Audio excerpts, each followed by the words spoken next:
Hey guys, welcome back to the channel. Today I'm going to be reacting to a video called 16 Things I Wish I Knew Before Visiting Amsterdam. Well, I think there's a lot of things that you probably need to be aware of before you visit a country, and well, specifically this city. So I'm excited to learn more about it. So let's check it out and comment, like, and subscribe. I've been to Amsterdam quite a few times and recently went back to this magical and kinda weird city. So in this video I'll share some exciting facts and travel tips for the capital of Holland. Holland? Isn't it? Oh, Holland is a district. Yeah. Of course I knew that the country isn't called Holland, it is called the Netherlands. But in Danish, and I'm from Denmark, we just call the country Holland, and I think it's the same in quite a few countries. But don't be overheard calling the country Holland when you're in the Netherlands, because I think people could be a bit annoyed by that. Yeah. What do you mean nothing to hide? The Dutch have nothing to hide. If you're walking through Amsterdam, you will notice something that might seem quite bizarre to foreigners. Massive windows with zero curtains, which gives you like a full look into people's apartments. That's and the crazy. Dutch don't seem to care at all. But there's actually a fascinating story behind all of this. So back in the 17th century, having large windows and keeping them uncovered was a way to show to your neighbors that you didn't have anything to hide from them or from God himself. And even today, many Dutch people consider it rude to have your curtains closed during the day, because then it's like you've got something to hide from your neighbors. I don't like that. I think everyone deserves a little privacy. I live in Copenhagen, so I know the feeling of being on my bike in the middle of the city and seeing this big group of tourists on yellow or orange bikes and just feel like these guys don't What are the yellow bikes? Are there signifiers that you're a tourist? belong here, and they don't have any idea of the fact that people are actually using this bike lane to get to work or get to places that they have to go to. Biking in Amsterdam and Copenhagen is the equivalent of driving a car elsewhere. It's fast-paced, it's purposeful, and most importantly, there's a zero tolerance to pedestrians in bike lanes. So at all times when you're in Amsterdam, you gotta be aware of the kind of traffic that you can't hear, which is bikes, and don't be surprised if you get yelled at if you walk around on the street with no regard of your surroundings. I was also quite surprised how many people were actually using e-bikes in Amsterdam, so they go fast, and the e-bikes are actually quite stylish and not those phone thief / drug dealer kind of e-bikes that you see in other cities. What? Still scary. There's a lot of bikes there. Oh, the coffee shops aren't for coffee. If you're looking for your morning caffeine fix in Amsterdam, don't go to a coffee shop. You want to look for a cafe or coffee house, I think, because coffee shops in Amsterdam are for coffee house, coffee shop and coffee house. I always get them confused. that plant that makes cigarettes smell funny, but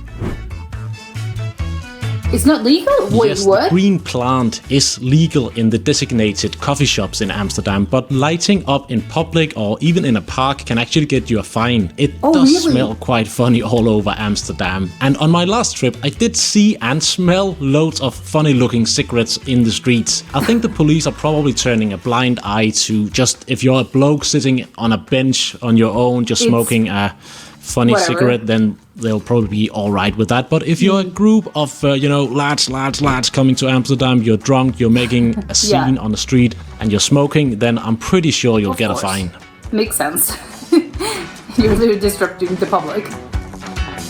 Getting from Amsterdam Schiphol Airport to the city center is super easy. The train station is literally right under, or the train tracks are right under the airport, so you can basically walk from airplane to train within like 10 minutes. And then the train to Amsterdam Centraal train station takes about 20 minutes. And the best part of getting the airport train is that you can just use your phone to tap in. Just tap your contactless card or phone, and then you will walk through the barrier and be on the train. And this goes for all Amsterdam public transport, also the metro, the tram, and the bus.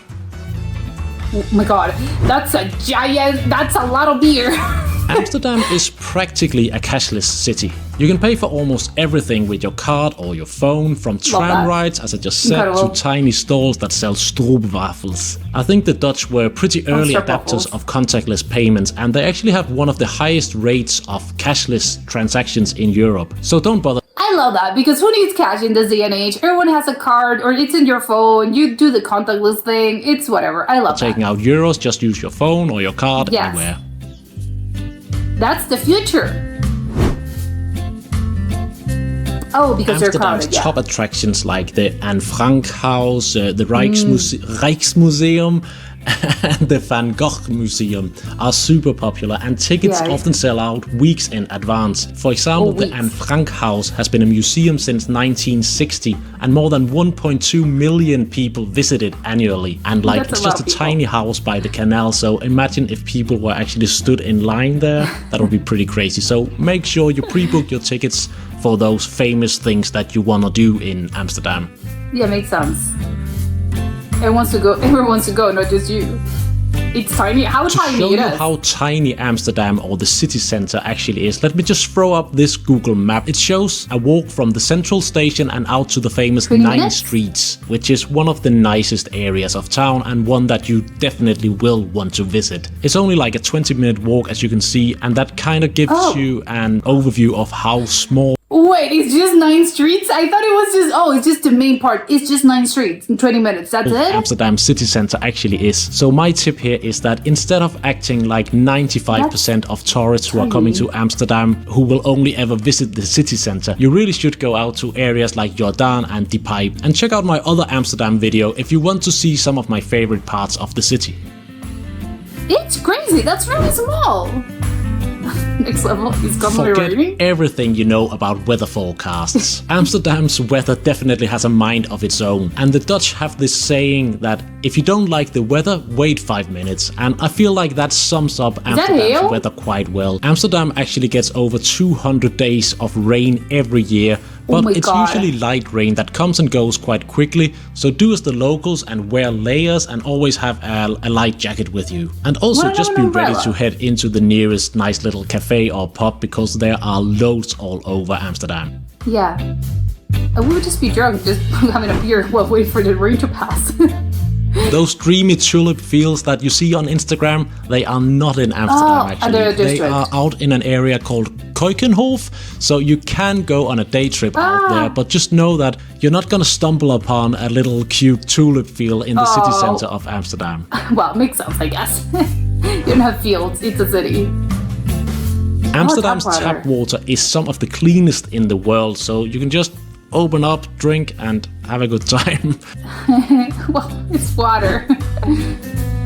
Oh my god, insane because it of is what? a bit mad that I need to say this, but don't rent a car if you're coming to Amsterdam and just want to experience Amsterdam. We've established that Amsterdam is a pretty small city, and driving a car in Amsterdam would be just silly. It's impossible to get a parking spot, and there are so many bikes all over that it must be so stressful to ride a car in Amsterdam. There's no point. There's brilliant public transport, or you can just walk. Yeah, even too intimidating, I guess. Oh, Here's Indonesia. something that surprises quite a few tourists who are coming to Amsterdam. Some of the best Indonesian food outside. Oh, right, because they were Indonesia was part of the Netherlands. I was going to say Holland. It's the Netherlands, right? Indonesia is actually to be found here in Amsterdam. That is, of course, not just a random coincidence. Yeah. It's a direct result of the Netherlands' colonial history with Indonesia. So when Indonesia gained independence in 1945, many Indonesian people moved over to Amsterdam, which, of course, brought their incredible cuisine with them. One of the absolute must-tries when you're coming to Amsterdam and want to try that Dutch Indonesian food is rijsttafel, which basically translates into rice table. And this was actually one of my highlights of the last trip I went on here. So I definitely recommend this restaurant. But I also read somewhere that there are actually more Indonesian restaurants in Amsterdam city center than traditional Dutch restaurants. So you are spoiled for choice. Wow, that's crazy. I would love to know how it is in Indonesia. Everyone, at least online, seems to compare Amsterdam to Venice and call it the Venice of the North. But because of the perhaps canals? we should start calling Venice the Amsterdam of the south, because there are actually way more canals in Amsterdam I don't know, that would be offensive for the Venetian people. compared to Venice. And a little fun fact, if you laid out all the canals from Amsterdam like in a straight line, they would go all the way to Paris. What? Oh my god, they have more water than land, which, oh well, only in the Netherlands, I guess. It's mad Oh. how similar Amsterdam is to Copenhagen, where I live. Really? And I filmed this on a nice sunny day, which is the first day in 2 months that we actually have some sun. So you should hit the like button, because I'm sitting inside and not going outside filming this video. Thank you. I feel like the Dutch and the Danes also look quite similar. And while I don't understand the language when they talk, I can kind of understand written Dutch quite well as a Dane. Also, one of the most famous Danish kings, Christian IV, was so inspired by Amsterdam that he had a big part of Copenhagen modeled after the city with all the canals. So that's Little actually why Amsterdam. the area of Christianshavn here in Copenhagen looks so much like Amsterdam. Also, both cities have so many cool bakeries and cafes and coffee shops, and I don't mean those kind of coffee others. shops all over town. Ooh, what is that? That looks Have you good. been to Amsterdam? Let me know what you think of the city, and if you have any cool travel tips or facts, then share them in the comments below. Oh, well, this was great. I was just thinking about that last clip. I swear to God, I thought that was Amsterdam. And no, it was Copenhagen, which, okay, I see his point about everything looks quite similar. Well, not everything. There's parts of Copenhagen that look very similar to Amsterdam. Yeah, absolutely. I literally thought that was Amsterdam. I think it's just, well, it makes a historical sense that he mentioned, yes, because there was a king and he was fascinated by Amsterdam, and he said, you know what, I want to do my own little village here, my own little neighborhood that resembles, this place that I'm probably, it's an aspirational thing. Maybe I'm hoping to transform Copenhagen in this Amsterdam-like city, which, I don't know, I don't really know, because it was I don't think he mentioned what year this king was alive in. But again, I like the idea of, I'm trying to replicate a city that I really like, and I'm going to, me as a king, I'm going to replicate this thing that I really like, and I'm going to put it in here.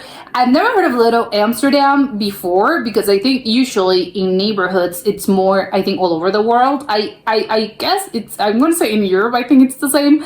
Usually you have Little China, or, well, Chinatown, as in, I'm going to say Little China is Chinatown. Usually that's, the Chinese neighborhood. Or Little Italy, that's also quite common as well. But obviously, I think there's other places in which, I'm trying to think of other, Spanish Harlem, but that's another thing. Which actually makes, it's New York, right? It's very multicultural. You have this Spanish from Spain and Harlem as in the Netherlands as well. So it's kind of funny. I just realized that. But whatever the case is, I like the idea of other cities having a smaller kind of piece of this original neighborhood or this original city that's miles and miles away, because people either, again, try to replicate what they like, either that was, the governor, the prime minister, the king, the whatever, the authority, try to replicate this, or because they had a lot of, that's usually the case, I think, with Chinatown or Little Italy, in which they had a lot of residents from, immigrants that moved there, so that's why the neighborhood sort of transformed. So I like those little pieces. I think it shows how, I don't know, how we're all connected, and you can find little pieces. I think in this case, maybe it's not really that, because they're so close together, which I think is a little, well, the Netherlands and Copenhagen, well, Denmark in general, are kind of close to each other, right? I mean, you don't have to go all over the globe to, you don't have to, it's not Australia, Japan. Well, I can probably find places that are closer, that are farther away from Australia. But my point is that they're kind of a little, they're not that far away, although, they're not right next door either. But I like the idea that it just, you can find, I think, little pieces of other cities all over the world in your own little neighborhood, or in your own city, or in your own country. It just shows how, I think, globalized everything is. And I think it just makes you feel a little bit more connected to other cultures and to other people. It's just a thing about, again, we're all sort of in the same sort of, in the same globe. I don't know, we're all part of the same big thing. So it's just little pieces like this that I think are just quite lovely. As for the whole other part of things, something that I absolutely want to know, it's the Indonesian food apparently is quite famous there, which again, they have their whole colonial history, and that's why, that's the explanation. It's not random. Also, Indonesian food is super big in the Netherlands, well, in Amsterdam specifically. Does this sort of influence also, you have it in other places, in other cities in the Netherlands, or is just in Amsterdam? I would assume maybe, because obviously it's the capital, so maybe, capitals tend to be a little bit bigger and they tend to have probably places of bigger influence, although again, maybe other places have different influences and stuff. But I would like to know, because he mentioned specifically it was because a lot of Indonesian immigrants sort of moved to the Netherlands and to Amsterdam specifically, and that's how you get so many Indonesian food. But I have to admit, I don't know anything about Indonesian food, so I would like to, explain to me what this was. It looked quite good. The dish that he was mentioning was called rice something. There were a lot of things, I will say. Obviously, there was a lot of food, but everything was tiny. I think it's just sort of the gourmet style of things, in which you have so many little tiny things. Not to that level. It was just a thing about, I don't know if you actually order a lot of tiny things because you want to try a lot, you want to have a little bit of everything, or no, the dish itself, it's this, it has a lot of things. Maybe it's just rice and you put a lot of things and toppings on top. I don't know, but I'm very curious, because I've never heard of Indonesian food in my life, and now want to know what it is, and also what are the famous sort of dishes, what you need to try, and desserts and just savory dishes in general, or drinks. And I would like to know as well, because of the whole colonial history. You have the explanation of why Indonesian food is so popular in Amsterdam, but I would like to know if other places in Indonesia do they have Dutch food as well? Can I get shop waffles in Indonesia? It's that cool. No, I will say something stupid. I don't know what cities that there are in Indonesia, so I'm going to refer to that as a whole country. But I would like to know again. Can you get herring there? Probably not, because probably herring. No, you can. There's no herring. Like the ocean doesn't have herring. But again, straw waffles. What other Dutch thing? Can you get good cheese in Indonesia? And as a result of the whole, of them being a Dutch colony, I don't know. Would love to know, because I find it very fascinating. Again, that sort of mix between cultures. The other thing that actually surprised me the most about this video was the whole, again, the coffee shop and the coffee. I already forgot, I swear. I keep forgetting about it. I know it's not a coffee shop. It's a coffee house, right? Yeah, that's it. Coffee shop, it's the one with there's no coffee, and coffee house is the place where you actually get your coffee. I would have the hardest time ever if I ever find myself in Amsterdam, because I know I'm going to get them confused. I don't know, I see a coffee shop and I'm gonna order coffee. But I don't know if it's just because I understand the concept of, yes, there's no coffee, there's no, well, that's the thing. Can you actually get coffee? I mean, there's no rule against, you can smoke and also have a cup of coffee. That's not totally unheard of. So can I get a coffee at a coffee shop as well? Or no, they also do not sell this. It would be the equivalent of, I don't know, going to the hardware store and trying to get bread. Like, that's probably not a thing, right? It's gonna be, no, we don't sell that. You need to go you need to go to a bakery. Or is this one of those places, as in, I don't know, a Target? I can get clothes at a Target, not specifically just food. So I would like to know, or just no, you're literally in the wrong place. You need to leave. If you want your coffee, you have to go to another different place. But this is very confusing. I don't really know why they do this. Why is it called coffee then? I just find it very confusing. But again, the most surprising thing about this, the most surprising, at least to me, about this video was how small Amsterdam actually is.